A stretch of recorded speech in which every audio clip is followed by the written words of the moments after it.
I think it is a really interesting time in terms of the kind of open versus proprietary and closed model on a lot of different fronts in education and in other places. And I wrote about this a little bit in my book, Future Perfect. I think one of the problems we have in this society is that particularly in the United States, we have this default assumption that innovation is driven by market competition and kind of proprietary ownership of your thing and the economic rewards you get when you own it and can sell it. And that's where it all comes from. And that's why we lionize, Edison and Ford and so on, and to some extent Jobs. And what I've tried to do in a lot of my work actually is to remind people that actually, there is a flip side to that. Yes, markets do drive innovation, so no question about that. But there's a cost that comes from things being closed and proprietary. And one of the great things that universities have traditionally offered is much more kind of free-floating ideas. And when you allow ideas to spread, when you lower the kind of barriers of entry to those ideas, to educational institutions, when you don't wrap the ideas in too much intellectual property limitation, they move faster through society and people build on them.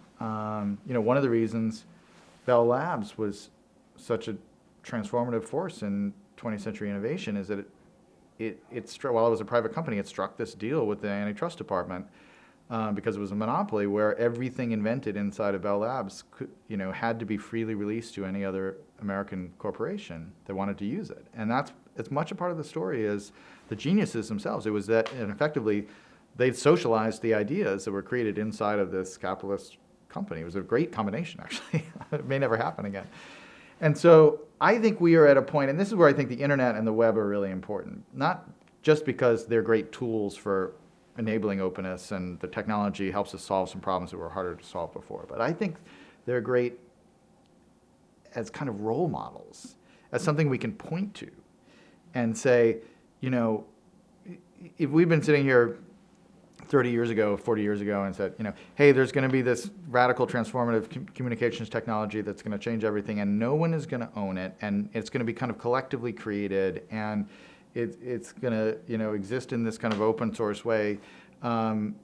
People would have said, well, I'm sure everything's going well in your commune in Northern California, but that's not realistic. The real world isn't built that way. But then the internet came along, and the web came along, and Wikipedia came along, and it turns out we can build these transformative systems that are open and that don't have traditional kind of property relationships to them. And they work, and they actually enable tremendous accumulations of wealth and other innovations in the private sector as well. And so we have that to point to. We have the tools, but we also have the conceptual framework and the evidence to say openness, is as big a driver of new ideas and of progress as ownership.